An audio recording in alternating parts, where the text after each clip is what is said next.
ವಾಲ್ಮೀಕಿ ನಿಗಮದಿಂದ ಪ್ರಾರಂಭವಾಗಿ ಬೆಂಗಳೂರು ರಸ್ತೆ ಗುಂಡಿಗಳಿಗೆ ತುಂಬಲಿಕ್ಕೆ ಲಕ್ಷಾಂತರ, ಒಂದೊಂದು ಗುಂಡಿಗೆ ಲಕ್ಷ ಲಕ್ಷ ರೂಪಾಯಿ ಕೊಟ್ಟಿದ್ದರಿಂದ ಹಿಡಿದು ಗಾರ್ಬೇಜನ್ನು ಅಧಿಕಾರಿಗಳೇ ಕಂಪನಿಗಳನ್ನು ಮಾಡಿಕೊಂಡು ಕಾಂಟ್ರಾಕ್ಟು ಬೇರೆಯವರು ಯಾರಿಗೂ ಕೊಡದೆ ಇವತ್ತು ಭ್ರಷ್ಟಾಚಾರವನ್ನು 50 ಕೋಟಿ 60 ಕೋಟಿ 100 ಕೋಟಿ ಅವರವರ ಕಂಪನಿಗಳಿಗೆ ಅವರೇ ಕಾಂಟ್ರಾಕ್ಟ್ ಕೊಟ್ಕೊಳ್ಳೋದು. ಈ ರೀತಿ ಮಾಡಿ ಅಧಿಕಾರಿಗಳು ಲೂಟಿ ಮಾಡ್ತಿದ್ದಾರೆ, ಸರ್ಕಾರ ಇನ್ನೊಂದು ಕಡೆ ಲೂಟಿ ಮಾಡ್ತದೆ. ಸರ್ಕಾರ ಲೂಟಿ ಮಾಡಿದ್ರೆ ಅಧಿಕಾರಿಗಳು ಎಲ್ಲಿ ಹೇಳಿಬಿಡ್ತಾರೋ ಅಂತೇಳಿ ಅವರನ್ನೂ ಲೂಟಿ ಮಾಡಕ್ ಬಿಟ್ಟುಬಿಟ್ಟಿದ್ದಾರೆ. ಹೀಗೆ ಒಂದಲ್ಲ ಎರಡಲ್ಲ ಎಲ್ಲ ಕಡೆಯಲ್ಲೂ ಈಗ ಲೂಟಿ ನಡೀತಾ ಇದೆ. ಇದರ ಬಗ್ಗೆ ನಾವು ಎಷ್ಟೇ ಪ್ರಸ್ತಾಪ ಮಾಡಿದ್ರು ಲೂಟಿಯನ್ನ ತಡೀಲಿಕ್ಕಾಗೋದೇ ಇಲ್ಲ.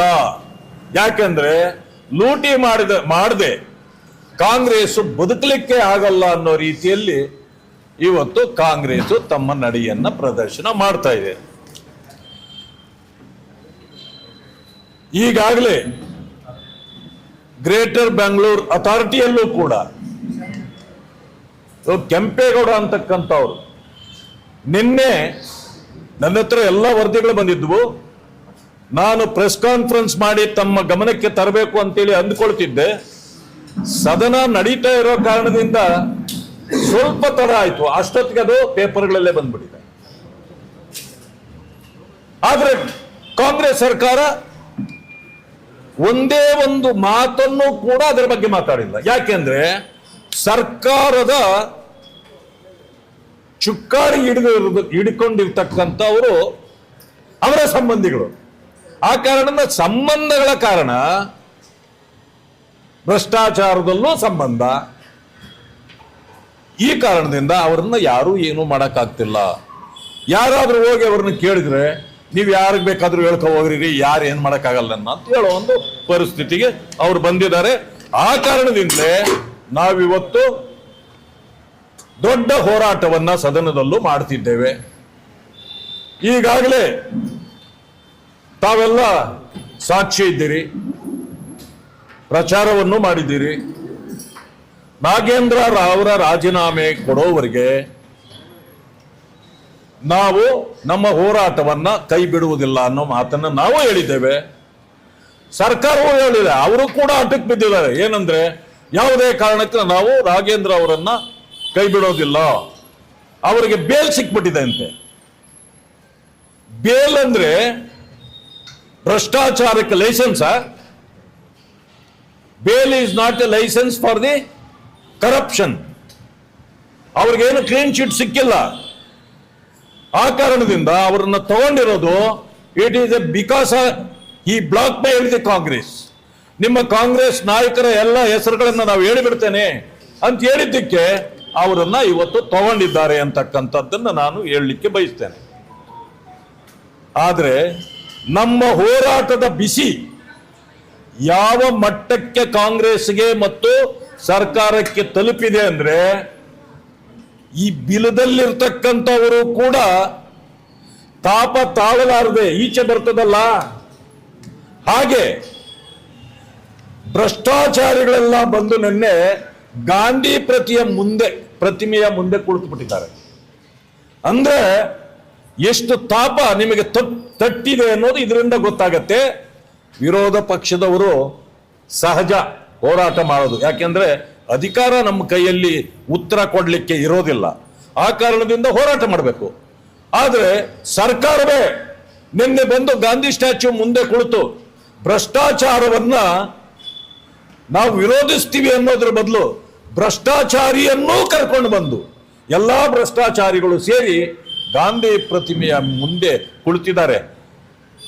ಏನಾದ್ರೂ ಗಾಂಧಿಯವರು ಜೀವಂತವಾಗಿದ್ದಿದ್ರೆ ಅವ್ರ ಕೈಯಲ್ಲಿತ್ತಲ್ಲ ಕೋಲು, ಊರುಗೋಲು, ಅದನ್ನೇ ಹಿಡ್ಕೊಂಡು ತಲೆಗೆ ಒಂದೊಂದು ಒಬ್ಬೊಬ್ಬರಿಗೂ ಬಡ್ದು ಕಳಿಸಿರೋರು. ಪಾಪ ಏನ್ ಮಾಡ್ತೀರಾ, ಅದು ಸ್ಟ್ಯಾಚ್ಯೂ. ಇಂಥ ಪರಿಸ್ಥಿತಿ ಇವತ್ತಿದೆ. ಎರಡನೇದು,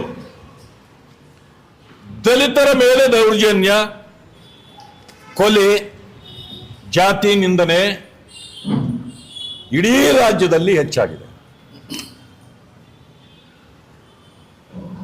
ಹೆಚ್ಚಾದ ಈ ಸಂದರ್ಭದಲ್ಲಿ ನಾವು ಎಷ್ಟು ಮಾತಾಡಿದ್ರು, ದಲಿತ ಸಮುದಾಯಗಳು ಬೇಡ್ಕೊಂಡ್ರೂ ಕೂಡ ಅವರ ರಕ್ಷಣೆಗೆ ಸರ್ಕಾರ ಬರ್ತಾ ಇಲ್ಲ.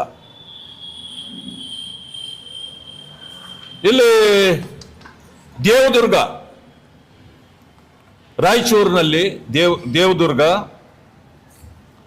ದೇವಾಲಯ ಪ್ರವೇಶ ಮಾಡಿದ ದಾವಣಗೆರೆಯಲ್ಲಿ ಕಂಬತ್ತ ಕಟ್ಟಿ ಹೊಡೆದಿದ್ದಾರೆ ದಲಿತ ಅನ್ನೋ ಕಾರಣಕ್ಕೆ. ದೇವದುರ್ಗದಲ್ಲಿ ಮಹಿಳೆ ಅವರನ್ನ ಮತ್ತೆ ಲಿಂಗ್ಸುಗೂರು ರಾಣೆಮ್ಮ ಅಂತಕ್ಕಂಥ 35 ಯುವತಿ, ಆಕೆಯನ್ನ ಅತ್ಯಾಚಾರ ಮಾಡಿ ಮರ್ಡರ್ ಮಾಡಿದ್ದಾರೆ.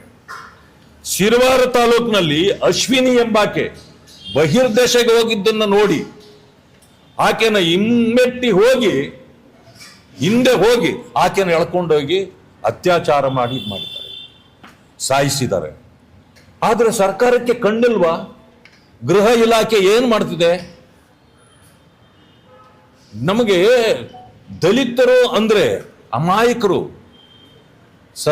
ಶಕ್ತಿ ಇಲ್ಲದವರು, ಅಂತವರಿಗೆ ಶಕ್ತಿ ಕೊಡಬೇಕು, ಅವರ ರಕ್ಷಣೆ ಮಾಡಬೇಕು ಅನ್ನೋ ಸರ್ಕಾರ ಇಷ್ಟೆಲ್ಲ ಆದರೂ ಕೂಡ ಅವರಿಗೆ ರಕ್ಷಣೆ ಕೊಡದೇ ಇದ್ರೆ ಯಾರು ಹೊಣೆ ಇದಕ್ಕೆ? ಅದರಲ್ಲೂ ಕಲ್ಯಾಣ ಕರ್ನಾಟಕದಲ್ಲಿ ಇಂಥ ಪರಿಸ್ಥಿತಿಯನ್ನು ಎದುರಿಸ್ತಾ ಇದ್ದೀವಿ. ಆದ್ರೆ ಗೃಹ ಮಂತ್ರಿಗಳಲ್ಲಿ ಅವರೇ. ಪಾಪ ನೀವು ಗೃಹ ಮಂತ್ರಿಯಾಗಿ ಈ ಗೃಹ ಇಲಾಖೆಯಲ್ಲಿ ಕುಳಿತು ಈ ಬಡವರಿಗೆ ರಕ್ಷಣೆ ಕೊಡಿ ಅಂತಂದ್ರೆ ಅವರು ಬರೀ RSS ಮಂತ್ರಿ ಆಗ್ಬಿಟ್ಟಿದ್ದಾರೆ. ಬೆಳಗ್ಗೆಯಿಂದ ರಾತ್ರಿ ಮಲಗೋವರೆಗೂ, ಬಹುಶಃ ರಾತ್ರಿ ನಾವು ಅವ್ರ ಯಾರು ಜೊತೆಯಲ್ಲಿ ಇರೋಲ್ಲ, ಅವ್ರ ಮನೆಯವ್ರು ಮಾತ್ರ ಇರ್ತಾರೆ. ರಾತ್ರಿ ಹೊತ್ತು ಏನೋ ಬಹುಶಃ RSS ಅಂತ ನಿದ್ರೆಯಲ್ಲೂ ಕನ್ವರ್ಸ್ತಾರೋ ಏನೋ ನನಗೆ ಗೊತ್ತಿಲ್ಲ. ಹಾಗಿದ್ರೆ ನೀವು RSSಗೆ ಮಂತ್ರಿ ಆಗ್ಬಿಡಿ, ಇದು ಗೃಹ ಸಚಿವರು ಆಗ್ಬೇಕು. ಈ ಹೆಣ್ಣು ಮಕ್ಕಳ ಪರಿಸ್ಥಿತಿ ಹಿಂಗಾಗ್ತಾ ಇದೆಯಲ್ಲ, ಇವ್ರಿಗೆ ಯಾರು ರಕ್ಷಣೆ ಕೊಡಬೇಕು? ಅದಷ್ಟೇ ಅಲ್ಲ, ನಾನು ಇನ್ನೊಂದು ಮಾತನ್ನು ಹೇಳಲಿಕ್ಕೆ ಬಯಸ್ತೇನೆ. ಮಾನ್ಯ ವಿಜೇಂದ್ರ ಏನವರು ಕಾಶಪ್ಪನವರು ಸಚಿವರು, ಹೊಸದಾಗಿ ವಿಜಯಾನಂದ ಕಾಶಪ್ಪನವರು ಮೋದಿಯವರನ್ನ ಏನು ಹಿಗ್ಗಾಮುಗ್ಗ ಮಾತಾಡ್ತಾರೆ. ಅವ್ರಿಗೆ ಯೋಗ್ಯತೆ ಇದೆಯಾ? ಪ್ರಧಾನಮಂತ್ರಿ ಒಬ್ಬರ ಬಗ್ಗೆ ಮಾತಾಡೋ ಯೋಗ್ಯತೆ ಇವ್ರಿಗಿದೆಯಾ? ಹೋಗ್ಲಿ, ಇವರ ಇತಿಹಾಸ ಏನು? ಬೀದಿ ಕಾಮಣ್ಣರ ರೀತಿಯಲ್ಲಿ ಆಡಿದವರು ಇವರು ಬಂದು ಪ್ರಧಾನಮಂತ್ರಿ ಮೋದಿಯವರ ಬಗ್ಗೆ ಮಾತಾಡ್ತಾರೆ. ಅಟ್ಟಹಾಸದ ಮಾತಾಡುವಾಗ ಏನ್ ಹೇಳ್ತಾರೆ? ಸಿಲ್ಕ್ ಸಿಗ್ತಾ ಇಲ್ವಂತೆ ಅವ್ರಿಗೆ, ಸಿಲ್ಕ್ ಬೇಕಂತೆ, ದಾರ ಸಿಗ್ತಾ ಇಲ್ಲಂತೆ, ನೂಲು ಸಿಗ್ತಾ ಇಲ್ವಂತೆ. ಅದಕ್ಕೆ ದೇಶನ ಮಾನ್ಯ ಪ್ರಧಾನಮಂತ್ರಿಗಳು ನರೇಂದ್ರ ಮೋದಿ ಅವರು ವಲ್ಗೇರಿಯಾ ಮಾಡಿಬಿಟ್ಟಿದ್ದಾರಂತೆ. ವಲ್ಗೇರಿಯಾ ಅಂದ್ರೆ ಏನಂತ ಗೊತ್ತಿದೆಯಾ ನಿಮಗೆ? It comes under the atrocity act. ಅನೇಕ ಕಡೆಗಳಲ್ಲಿ ಅವರ ಮೇಲೆ ಕಂಪ್ಲೇಂಟ್ ಕೊಟ್ಟರು ಕೂಡ ಈ ಸರ್ಕಾರ FIR ಆಗ್ತಾ ಇಲ್ಲ ಅವ್ರ ಮೇಲೆ. ಅಟ್ರಾಸಿಟಿ ಆದ ತಕ್ಷಣ immediately you should be arrested. ನಾನು ಮೊದಲು ಅದನ್ನು ಬೆಳಕಿಗೆ ತಂದವನು. ನಾನು 10 ದಿವಸದ ಹಿಂದೆ ಬಂದ ಮೇಲೆ ಇಡೀ ಜನರಿಗೆ ಅದು ಅರ್ಥ ಆಯ್ತು, ಗೊತ್ತಾಯ್ತು. ಎಲ್ಲಾ ಕಡೆಯಲ್ಲೂ ಪ್ರದರ್ಶನಗಳು ನಡೀತಾ ಅವ್ರ ವಿರುದ್ಧವಾಗಿ FIRಗಳು ಹಾಕ್ಬೇಕು ಅಂತ ಹೇಳಿ ಕಂಪ್ಲೇಂಟ್ ಕೊಟ್ರೆ ಎಲ್ಲೂ ಕೂಡ FIR ಹಾಕಿಲ್ಲ. ನಿನ್ನೆ ಅದನ್ನು ನಾನು ಸದನದಲ್ಲಿ ಪ್ರಸ್ತಾಪ ಮಾಡಿದ್ದೇನೆ. ಮುಖ್ಯಮಂತ್ರಿಗಳ ಮುಂದೆ ತಕ್ಷಣ ಅವರನ್ನ FIR ಹಾಕ್ಬೇಕು, ಅರೆಸ್ಟ್ ಮಾಡಬೇಕು, ಇದರಿಂದ ಮಂತ್ರಿಮಂಡಲದಿಂದ ಅವ್ರನ್ನ ಕೈ ಬಿಡಬೇಕು ಅಂತ ನಿನ್ನೆ ಒತ್ತಾಯ ಮಾಡಿದೆ.